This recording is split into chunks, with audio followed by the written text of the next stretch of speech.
भगवान कहे हैं कि तुझ में बस भेद यही है कि तू नर है और मैं नारायण हूं।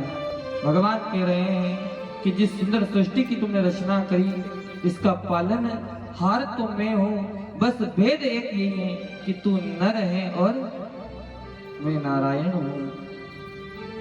नहीं तो आप भी मनुष्य हैं और वो भगवान हैं। कहते हैं कि मैं सृष्टि की सुंदर रचना और पालन करने जा रहा हूं। और आज इसी सुंदर सृष्टि रचना का वर्णन किया जा रहा है और बड़ी सुंदर सृष्टि की रचना प्रारंभ हो गई है।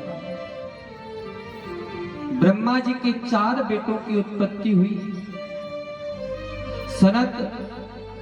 सनत देव और सनत कुमार और सनातन, ऐसे 4 बेटों का वर्णन हुआ। सबसे बड़े बेटे का नाम सनत था, दूसरे का नाम सनातन, तीसरे का नाम सनत कुमार और चौथे का नाम सनत देव। आज 4 बेटों का वर्णन हुआ और 4 बेटों को ब्रह्मा ने कहा, बोले जाओ तुम सृष्टि की रचना करना। और 4 बेटों ने मिलकर ऐसी सुंदर सृष्टि की रचना करी जहां सबका मन मोह उठा और ऐसी सुंदर सृष्टि की रचना प्रारंभ करने लगे। और भगवान भोलेनाथ सृष्टि की रचना इसलिए करवा रहे हैं कि विद्यालय धर्मशालाएं यानी कि जो वेद विद्यालय था वो सारे बंद होने लगे, धर्म अधर्म में बदलने लगा, धीरे धीरे लोगों के व्यवहार बदलने लगे। तब जाकर सारे देवताओं ने सृष्टि रचना। अब भगवान शंकर जी विराजमान हैं। तब शंकर जी ने विराजमान होकर अलकनंदा नामक वर्णन करते हुए एक जहां भगवान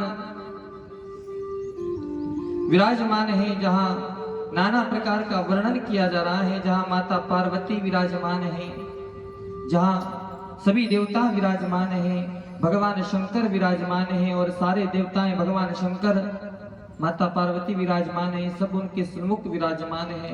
भगवान शंकर से कह रहे हैं, बोले प्रभु सुंदर सृष्टि की रचना तो कर दी। जहां सबसे पहले जो स्थान जो अपन कहते हैं ना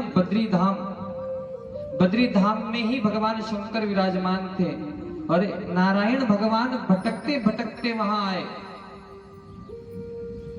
और भगवान भोलेनाथ विराजमान थे बद्री धाम में। आप कभी बद्री धाम जाओ तो ओम नमः शिवाय कहना चाहिए। वहां जाकर क्या कहना चाहिए? ओम नमः शिवाय। और केदारनाथ में आए तो यहाँ नारायण कहना चाहिए। कैसे? क्योंकि भगवान नारायण का निवास था केदार पर्वत पर, जहां केदारेश्वर महादेव के रूपी विराजमान भगवान शंकर हैं। उस पर्वत पर माता लक्ष्मी और भगवान विष्णु विराजमान थे और भगवान माता पार्वती और भगवान शंकर बद्रिका आश्रम में विराजमान थे, जिसे बद्रिका आश्रम कहा जाता है। अब भगवान शंकर वहां विराजमान थे। अब उस समय माता पार्वती घूमने गई तो माता पार्वती को गौरी कुंड तक माता पार्वती पहुंची। कहां तक पहुंची? गौरी कुंड तक। माता पार्वती ने गौरी कुंड तक देखा कि पर्वत बड़ा सुंदर है, तो माता पार्वती ने भगवान नारायण से कहा, बोले नारायण तुम हमें ना स्थान दे दो। माता पार्वती भगवान नारायण से अपना स्थान मांगती है, तब भगवान नारायण कहते हैं, माता आप हमें अपना स्थान दे दें, हम तो तुम्हें अपना स्थान दे देंगे। और इस समय भगवान भोलेनाथ ने स्थान परिवर्तन किया और भगवान उठकर केदारेश्वर गए और नारायण उठकर बद्रिका आश्रम पहुंचे।